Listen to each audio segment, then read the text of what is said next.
बिहार के जमुई में जनजातीय गौरव दिवस कार्यक्रम में शामिल हुए पीएम मोदी 6,640 करोड़ की परियोजनाओं का किया उद्घाटन। पीएम मोदी ने भगवान बिरसा मुंडा को श्रद्धांजलि दी, पारंपरिक नगाड़ा भी बजाया। जमुई में पीएम मोदी ने जनसभा को संबोधित किया, बोले आदिवासी समाज के लिए हमारी सरकार ने कई कल्याणकारी योजनाएं चलाई हैं। पीएम मोदी बोले पहले की सरकारों ने आदिवासी समाज की अनदेखी की, आदिवासी समाज के कल्याण के लिए हमारी सरकार प्रतिबद्ध। जमुई में पीएम के सामने नीतीश कुमार ने फिर कहा, गलती हो गई थी, अब मैं कहीं नहीं जाऊंगा, हमेशा साथ रहेंगे।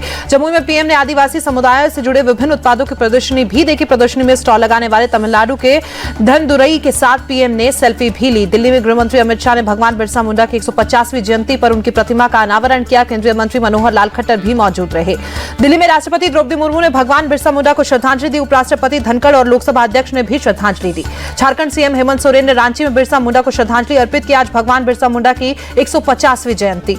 मुंबई रैली में पीएम मोदी ने उद्धव ठाकरे को दिया बड़ा चैलेंज, कहा राहुल के मुंह से बाल ठाकरे की तारीफ करवाएं उद्धव का पलटवार, पहले मोदी खुद करे तारीफ। मुंबई की रैली में पीएम मोदी का महाविकास अघाड़ी पर तीखा हमला, कहा अघाड़ी की सोच तुष्टीकरण की गुलाम हो चुकी है। प्रधानमंत्री ने कांग्रेस और अघाड़ी पर जाति के नाम पर लोगों को लड़वाने का भी आरोप लगाया, लोगों को इससे सावधान रहने की अपील की। पीएम मोदी ने छत्रपति संभाजीनगर में संतों से मुलाकात की। महंत सुभद्रा आत्या, महामंडलेश्वर स्वामी शांतिगिरी महाराज और उपाध्याय श्री ऋषि प्रवीण जी से मिले। महाराष्ट्र के पनवेल में इस्कॉन मंदिर पहुंचे पीएम, भगवान कृष्ण के दर्शन किए। इस्कॉन की तरफ से पीएम मोदी का किया गया जोरदार स्वागत। कृष्ण भक्तों के साथ मंजीरा बजाते नजर आए पीएम। बटेंगे तो कटेंगे के नारे पर बोले केंद्रीय मंत्री नितिन गडकरी, लोग इस नारे का अलग अलग अर्थ निकाल रहे हैं, सभी को देश के दुश्मनों के खिलाफ एकजुट होना चाहिए। गडकरी बोले महाराष्ट्र में महायुति की जीत पक्की, पूरा विश्वास है कि हमें पूर्ण बहुमत मिलेगा। बटेंगे तो कटेंगे के नारे पर बोले महाराष्ट्र के डिप्टी सीएम अजीत पवार, ऐसे नारे महाराष्ट्र में नहीं चल सकते, हम बटेंगे कटेंगे ये सब पसंद नहीं। अजीत पवार बोले हम सभी ने इस नारे का विरोध किया है, पंकजा मुंडे ने भी इसका विरोध किया। महाराष्ट्र अंबेडकर के सिद्धांतों पर काम करता है। सीएम के चेहरे को लेकर अजीत पवार बोले सीएम का चेहरा गठबंधन तय करेगा, महायुति 175 से ज्यादा सीटें जीतेगी, लाडली बहना योजना गेम चेंजर साबित होगी। सीएम योगी के बटेंगे तो कटेंगे वाले नारे पर बोले देवेंद्र फडणवीस, इस नारे में कुछ भी गलत नहीं, जब देश जातियों प्रांतों समुदाय में बटा तब देश गुलाम हुआ। अजीत पवार को लेकर बोले फडणवीस, अजीत पवार दशकों तक हिंदू विरोधियों के साथ रहे हैं, कटेंगे तो बटेंगे नारे में कुछ भी गलत नहीं है, उन्हें समझने में थोड़ा वक्त लगेगा। महायुति का मुख्यमंत्री कौन होगा के सवाल पर फडणवीस बोले महाराष्ट्र में हम सरकार बनाएंगे, तीनों पार्टियां मिलकर सीएम का चेहरा तय करेंगी। उद्धव ठाकरे को लेकर बोले फडणवीस, महायुति के दरवाजे उद्धव के लिए हमेशा के लिए बंद, महायुति को उनकी जरूरत नहीं, जनता इस बार हमें बहुमत देगी। पीएम मोदी को लेकर बोले संजय राउत, पीएम के बयान पर महाराष्ट्र की जनता को भरोसा नहीं है, हम स्वाभिमानी लोग हैं, इसके चुंगल में आने वाले नहीं। महाराष्ट्र चुनाव पर बोले कांग्रेस नेता सचिन पायलट, महाराष्ट्र में हमारा गठबंधन मजबूत, महाविकास अघाड़ी की सरकार बने निश्चित, हर वर्ग के लोग बीजेपी से परेशान। और पीएम मोदी ने ट्वीट कर प्रदेशवासियों को बधाई दी, बोले प्रार्थना है कि झारखंड प्रगति के पथ पर तेजी से आगे बढ़े। झारखंड विधानसभा में विपक्ष के नेता अमर कुमार बावरी बोले झारखंड में बीजेपी की सरकार बनना तय, झारखंड से भ्रष्टाचार को करेंगे खत्म। सीएम योगी के बटेंगे तो कटेंगे के जवाब में पटना आरजेडी दफ्तर के बाहर लगे पोस्टर लिखा बीजेपी के सटोगे तो कटोगे। दिल्ली में कांग्रेस पार्टी को लगा झटका, सीमापुरी से पूर्व विधायक वीर सिंह धंगान आम आदमी पार्टी में शामिल, केजरीवाल की मौजूदगी में सदस्यता ली। नरेश मीणा की जेल में तस्वीर सामने आई, लॉकअप में जमीन पर सोता नजर आया। एसडीएम को थप्पड़ मारने के मामले में कल पुलिस ने किया था गिरफ्तार। थप्पड़ कांड के बाद जयपुर में प्रदेश भर के आरएएस अधिकारियों की बैठक, एसडीएम अमित चौधरी शामिल। मीटिंग में सुनाई आप बीती, देश भर के 92 जगहों पर सीबीआई की छापेमारी। असम के पॉन्जी स्कीम केस में एजेंसी ने कार्रवाई की। दिल्ली में साइबर ठगी का एक और मामला सामने आया, बुजुर्ग इंजीनियर को ठगों ने 8 घंटे तक डिजिटल गिरफ्तार किया। ठगों ने बुजुर्ग इंजीनियर से 10 करोड़ रुपए ठगे, पुलिस ने केस दर्ज कर जांच शुरू की। एमपी के इंदौर में अवैध निर्माण के खिलाफ पुलिस की कार्रवाई, बिलावली इलाके में सरकारी जमीन पर बने मकान और गोदाम पर बुलडोजर चलाया। हैदराबाद में टास्क फोर्स की बड़ी कार्रवाई, नकली सर्टिफिकेट बनाने वाले गैंग का पर्दाफाश, फेक सर्टिफिकेट के साथ गैंग के 6 लोग गिरफ्तार। बिहार के पूर्णिया में पुलिस ने 35 लोगों को गिरफ्तार किया, प्रतियोगी परीक्षाओं में करा रहे थे चिटिंग, कैश मोबाइल सहित भारी संख्या में कागजात बरामद। एमपी के उज्जैन में प्राइवेट अस्पताल का बॉयलर फटा, हादसे में 2 कर्मचारी घायल, घायलों को अस्पताल में भर्ती कराया गया। यूपी के नोएडा में मीट की दुकान पर चाकू मारकर एक शख्स की हत्या, मामूली कहासुनी में मारा चाकू, पुलिस आरोपी की तलाश में जुटी। इम्फाल में किसानों पर हमले के बाद बढ़ाई गई सुरक्षा, खेतों में बढ़ाया गया पहरा, खेती वाले इलाकों में सुरक्षा बलों की तैनाती की गई। इम्फाल में छात्रों का सड़कों पर प्रदर्शन, कुकी उग्रवादियों के द्वारा अगवा किए गए 6 लोगों की जल्द रिहाई की मांग। पुलिस टीम मौके पर पहुंचकर घटना की जानकारी ली, बदमाश 2 बाइक छोड़कर भागे, पुलिस ने अपराधियों को पकड़ने के लिए टीम बनाई।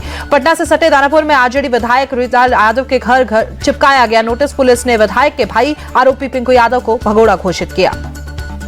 तमिलनाडु के थूथुकुडी में कई जगहों पर तेज बारिश, सड़कों पर गाड़ियों की रफ्तार धीमी। दिल्ली की हवा हुई जहरीली, आज भी कई इलाकों में AQI 400 पार, ग्रेड 3 की पाबंदियां लागू, सभी प्राइमरी स्कूल ऑनलाइन किए गए।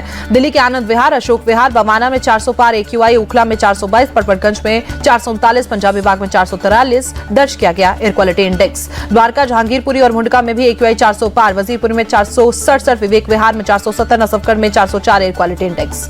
अलीपुर, चांदनी चौक और बुराड़ी में AQI 350 के पार, ITO में 358, लोधी रोड पर 314, मथुरा रोड पर 399 दर्ज किया गया AQI।